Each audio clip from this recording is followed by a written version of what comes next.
For years, I thought an emergency fund existed to protect my family from what could go wrong. And honestly, it's still true. But looking back, I see it differently now.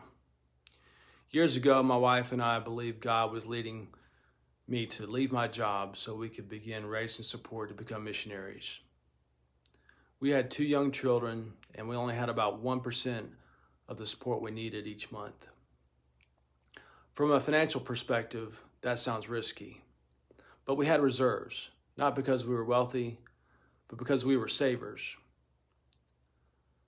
I still remember the first church we visited after I left my job, and there was a for sale sign outside.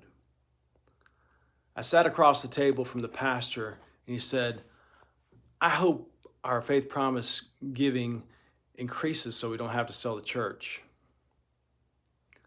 A few days later, he stood before the church and said, "Our faith promise commitments have tripled." People surrendered to the ministry. The entire room was stunned. I'll still never forget sitting there and watching it happen.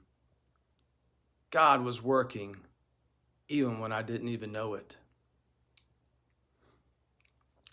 And years later, I realized something. An emergency fund isn't preparing for disaster. It's preparing for leadership.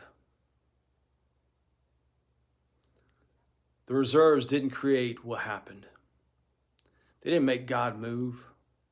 They didn't make people surrender to the ministry. They gave us the flexibility to participate when the opportunity presented itself. That's what I see differently now. Stewardship doesn't make God work, but it can increase our availability when He does. So here's the question I've been thinking about lately.